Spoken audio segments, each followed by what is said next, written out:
Seems like the NFL season just ended, but 2024 is well underway. NFL Combine Week 2024 from Indianapolis. We're going to break it all down now. Your latest Locked On Browns starts now.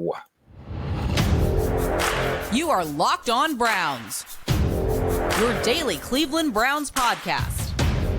Part of the Locked On Podcast Network. Your team every day.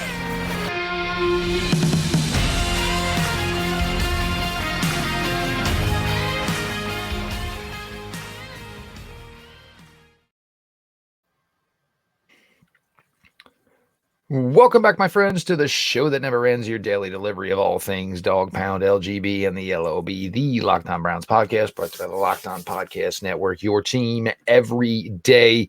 Your host, Jeff Lloyd, the OBR's Pete Smith is in. It is pretty much full-on draft season for the NFL. Obviously, the NFL Combine, a lot of chatter comes out. What's believable is what not. You never truly know. But we're going to hit on a couple positional groups here as the Browns will be headed to Indianapolis, trying to find the final pieces to hopefully what could be a Super Bowl worthy roster and team. I appreciate everybody who makes Locked On Browns their first listen every single day. The everyday crowd just keeps getting bigger. Join the crowd. Subscribe to Locked On Browns YouTube channel. The show is always available, always free wherever you get your podcasts. Today's episode is brought to you by FanDuel. Make every moment more. Right now, new customers get $150 in bonus bets with any winning $5 bet. That's $150 if your bet wins. Visit FanDuel.com/locked-on to get started. Pete, and now the running back class, I think people are actually starting to warm up to the running back class. Again, there is no Saquon Barkley, there is no Bijan Robinson, there is no Nick Chubb. There's no back here that everybody thinks is just going to come out to be a straight up star right out the gate. But it doesn't mean it's not a bad class. And getting a little bit deeper into it and actually looking at the ages, it's a lot more of a comfortable class for the Browns to basically be fishing in.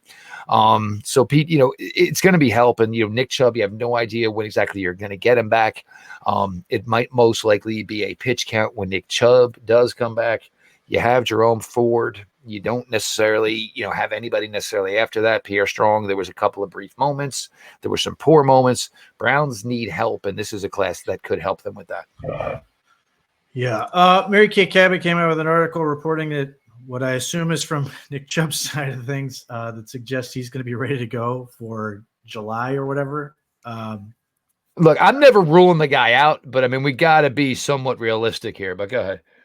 The way she phrases it, they're going to test things out. But here's the thing. If he's not ready to go, in a meaningful way, it behooves the Browns to put him on PUP or IR or whatever until he is, because he takes up a roster spot. And you don't want him to be, less than and not being able to do what he needs to do.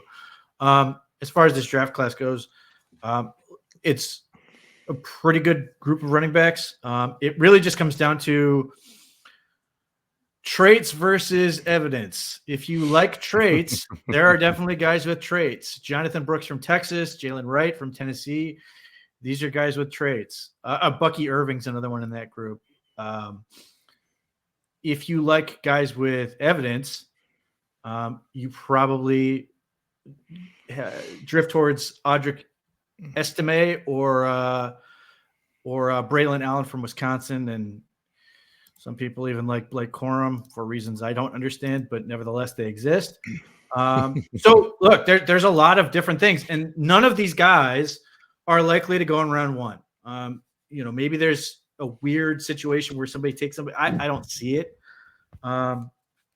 Trey Benson would be another one in the evidence group. Trey Benson's done it very well at a high level.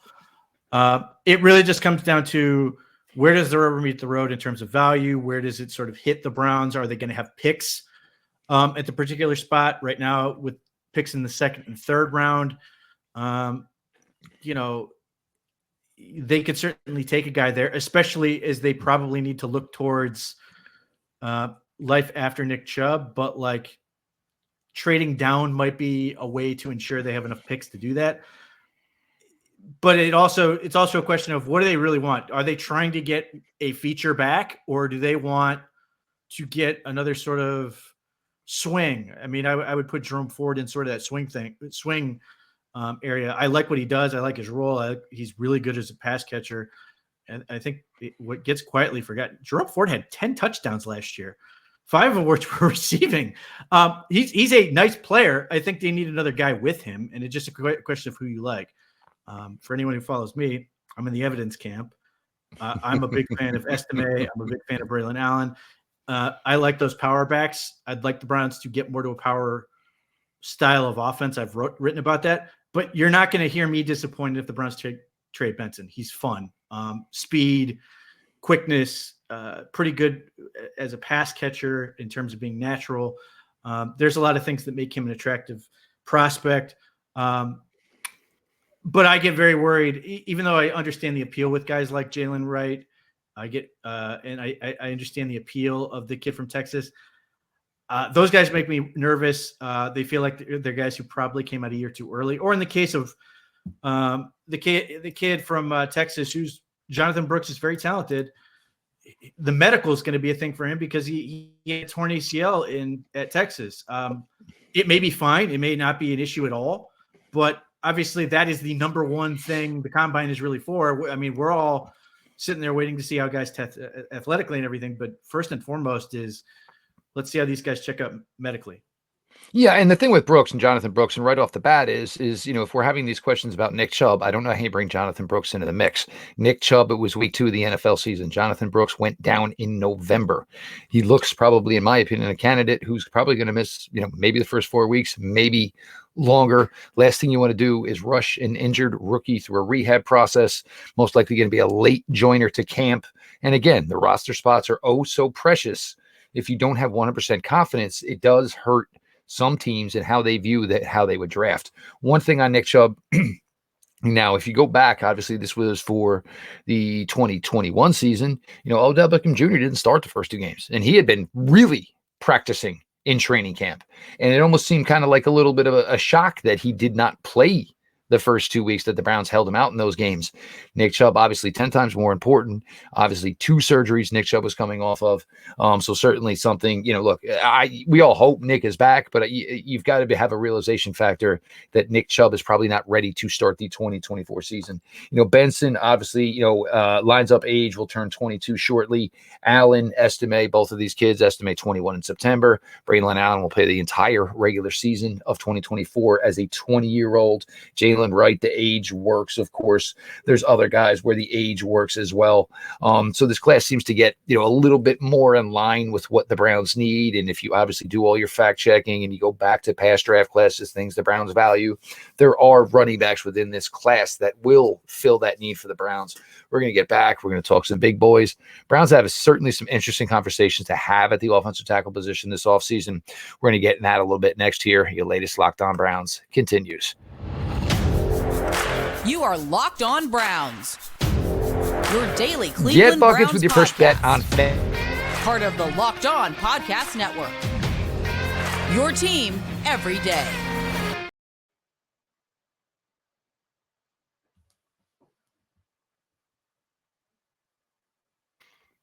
I guess the lady wanted to get her name out there because right now new customers can get $150 in bonus bets with any winning $5 bet. That's $150 if your bet wins. Bet on all your favorite NBA players and teams with quick bets, live same game parlays, exclusive props, and more. Just visit FanDuel.com/lockedon and shoot your shot. FanDuel, official sportsbook of the NBA.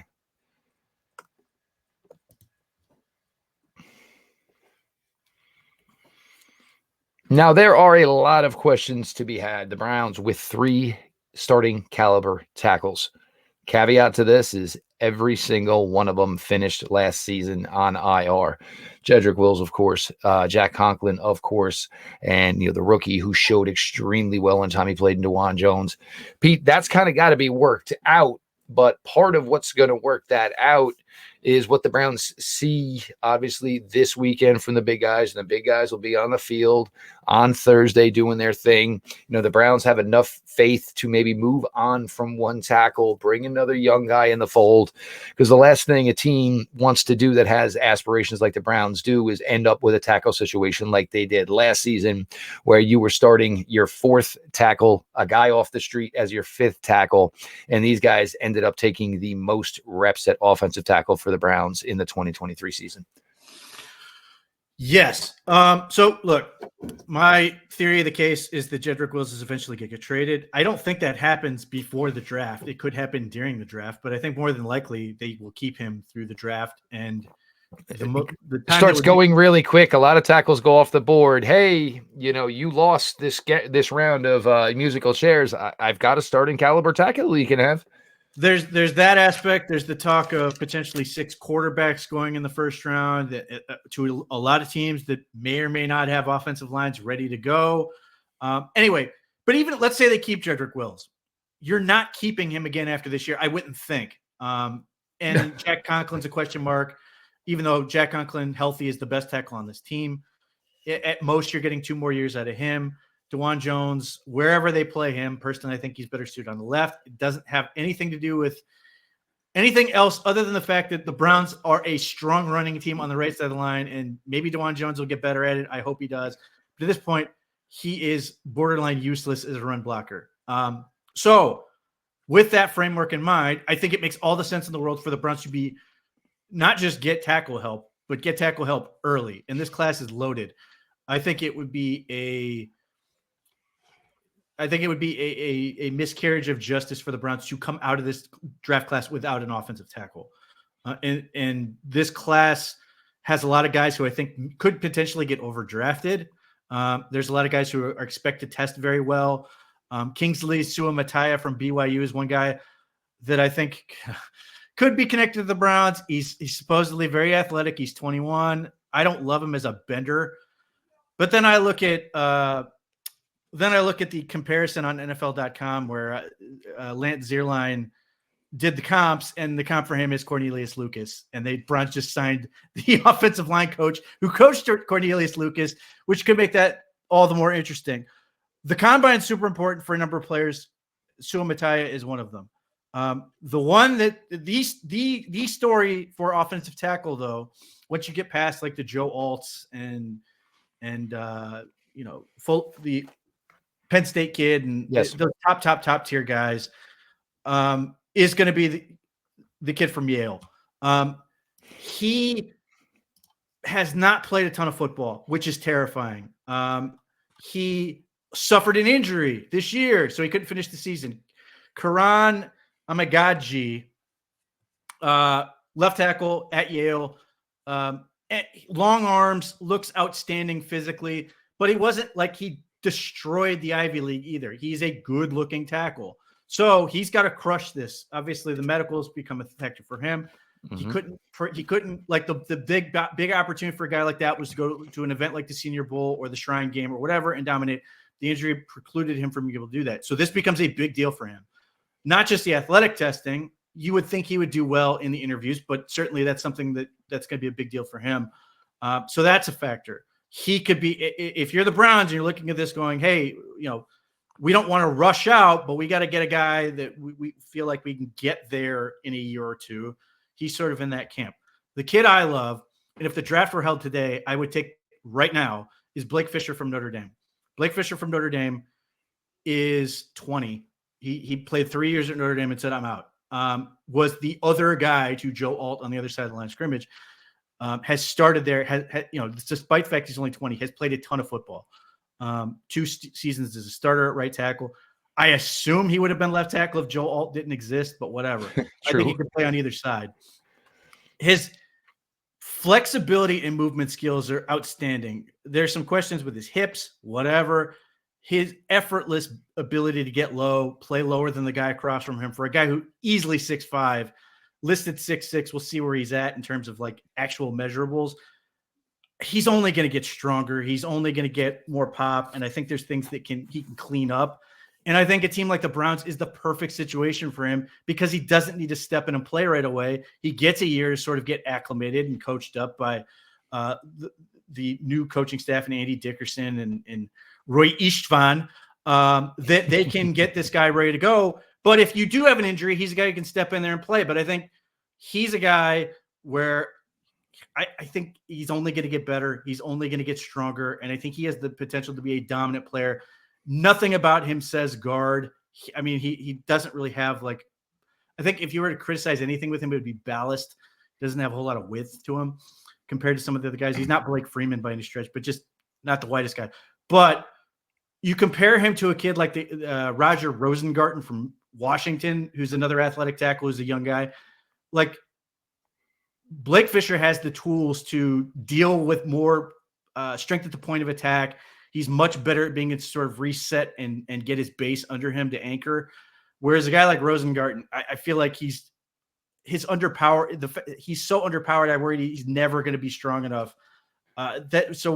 Fisher, just an outstanding prospect. And like the list goes on for these guys. My guy Delmar Glaze could be a guy in the day 3. That could be an interesting project. I just think there's a lot of these guys that make a ton of sense for the Browns, both in the age, both in the athleticism. But the one caveat I have is I have no idea what the Browns look for athletically with tackle because they've picked all kinds of weird body shapes and athletic profiles. Jedrick Wills to DeJuan Jones to James Hudson III. They're all different other than the fact they've traditionally liked wide bodies. I don't know if the new offense will change that at all, but Blake Fisher's my guy. And like I said, disservice if they don't take somebody in this draft. And when there's the old adage of, well, don't scout the helmet, scout the player. Look, Notre Dame offensive linemen have a pretty good track record of hitting in the NFL. So it's okay to look that way, obviously.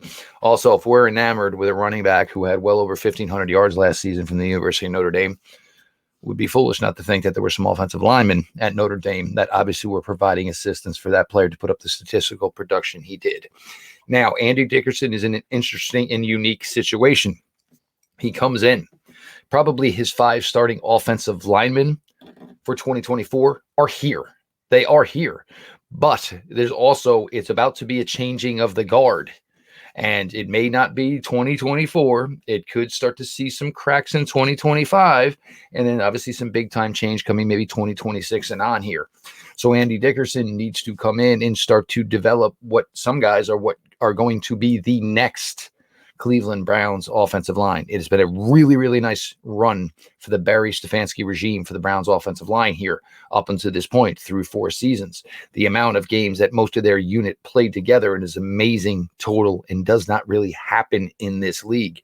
But Andy Dickerson, as much as he's coaching this year's offensive line, Andy Dickerson is also working on the future offensive line for the Cleveland Browns. And again, even if we knew what the Browns valued as far as athletics with the offensive line, that could be thrown out the window and it could be starting from scratch. So obviously a lot to look forward to. The big fellas will work out Thursday in Indianapolis. We're going to switch it up here. We're going to go to the defensive side of the ball. And this whole positional group, linebacker, which we're about to get to, philosophical change for the Browns here, because you have one guy who's probably due and the Browns have never really written a big check. Does that mean they're going to want to go dirt cheap on the rest of the room? We're going to talk about it. Jeff Lloyd, Pete Smith, your latest Locked On Browns continues.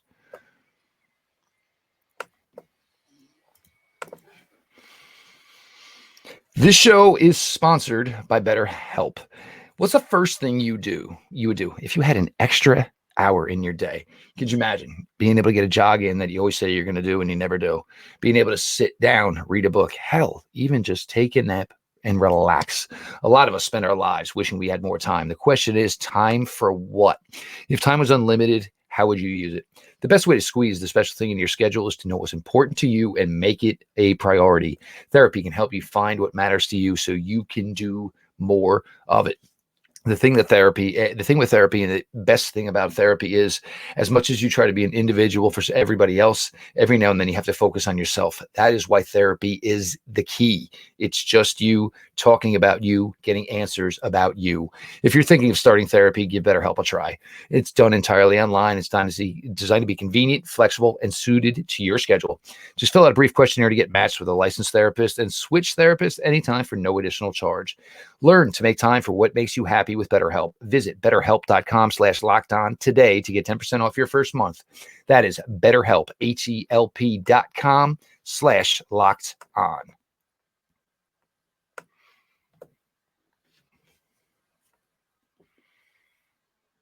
Continuing on here, your latest Locked On Browns, your host, Jeff Lloyd. The OBR's Pete Smith is in. I appreciate everybody who makes the show their first listen every day. Sign up and get yourself in on the Locked On Browns YouTube channel. Show's always available, always free, wherever you get your podcasts. Anybody seeing this on YouTube, there is not an issue with the audio. We have switched to a new server. We go live on that new server for the audio noon on Monday. So you get all your audio podcasts there. If you came to YouTube and you like it, hey, stick around. Pete Smith, the linebacker position. And it'll be interesting because, you know, it looks like there's going to be a commitment, obviously, to JOK, and probably well-deserved on his part.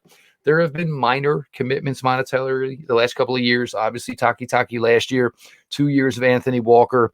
Is it basically time to maybe resit the room and, you know, JOK goes to top of the room, which means you're probably looking to bring in some reserve and some, obviously, guys with the abilities to help out. There are, you know, guys, you know, Diabate's certainly a name. Maybe somebody could step up for playing time.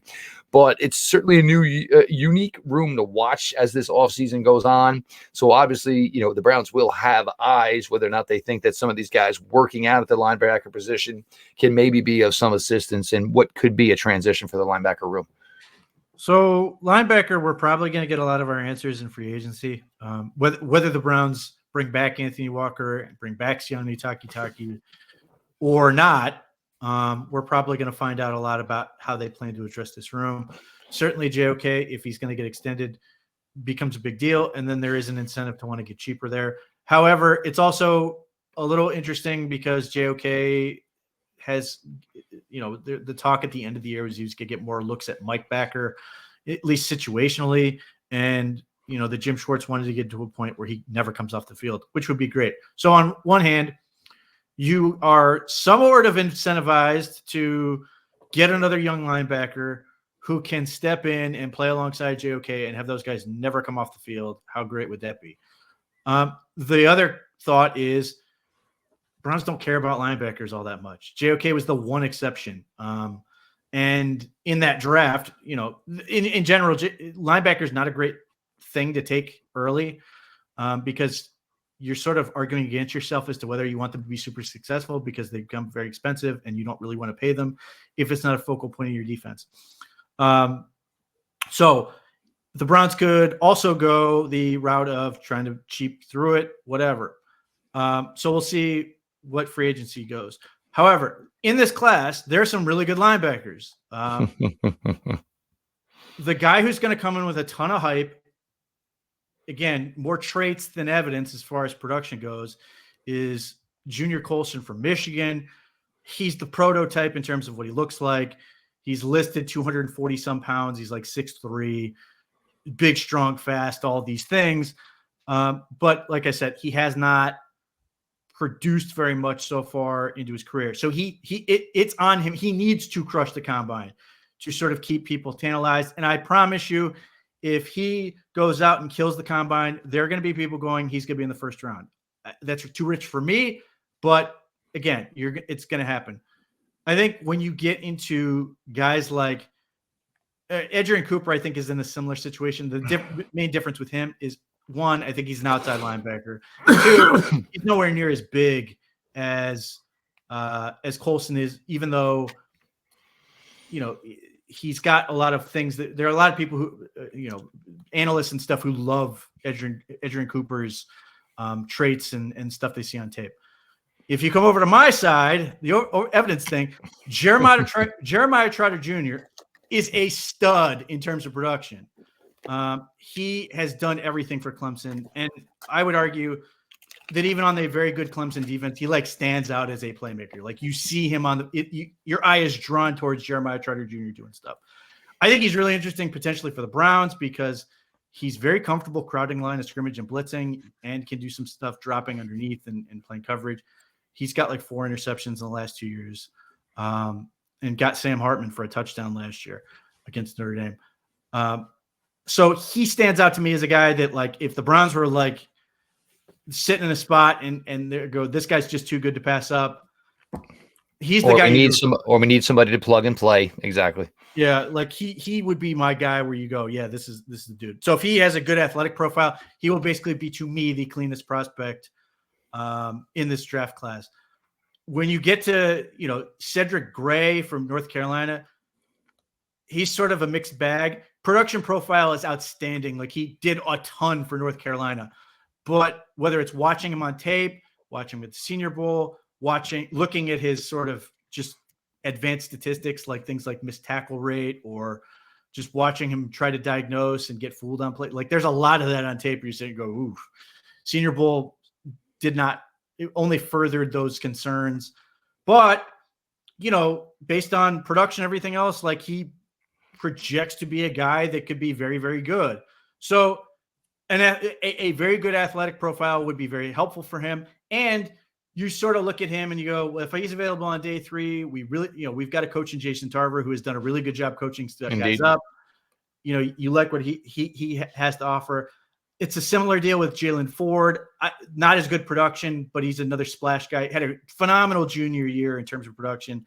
Not as great senior year. And then you have questions like, how much was Jalen Ford versus he played behind T'Vondre Sweat and Byron, the 2 stud defensive tackles. Byron Murphy the second. And you sit there and you go, how good was he versus how good are these defensive tackles?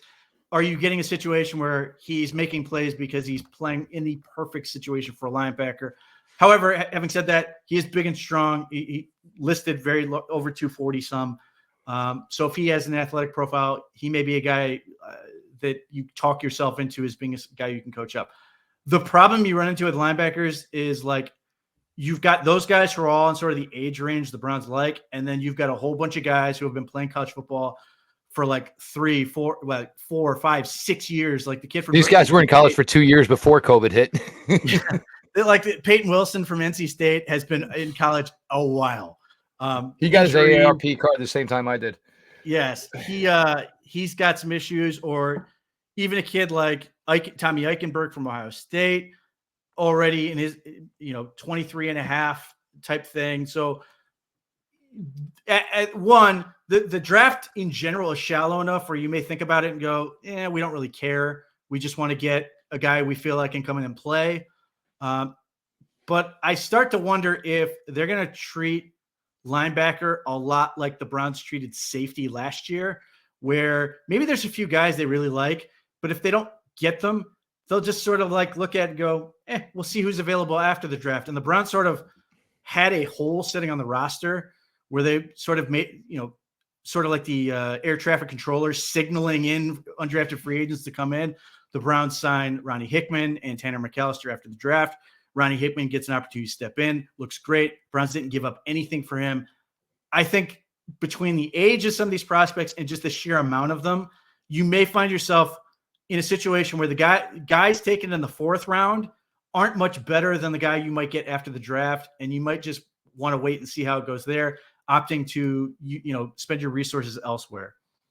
And look, Jeremiah Trotter, obviously, and the thing with Jeremiah Trotter's film is when somebody is the child of somebody had such a prominent NFL career, you expect him to control, you expect him to lead. And that was everything I've taken away from him, not to mention his father had one of the greatest celebrations, in my opinion, that a defensive player ever had. We got to draft running backs. We got to draft offensive tackles. We got to draft linebackers. Pete Smith, obviously, is deep in and ready to go. NFL Combine week is here. Make sure you're following Pete Smith at _Pete Smith _ the OBR will be jumping you a ton of content this week. Be all over that. I am your host, Jeff Lloyd. We're going to do a ton here. Obviously, today you've gotten this. You've also gotten me breaking down what I'm looking for from the running back position this week here. Going to flood you guys with a ton of content here this week. I appreciate everybody who comes to this page every day and makes Locked On Browns their first listen. The everyday crowd, the numbers just keep getting bigger. Make sure you subscribe to the channel. Show is always available, always free, wherever you get your podcasts. This has been your daily delivery of all things Dog Pound, LGB on the LOB. Let's go Browns.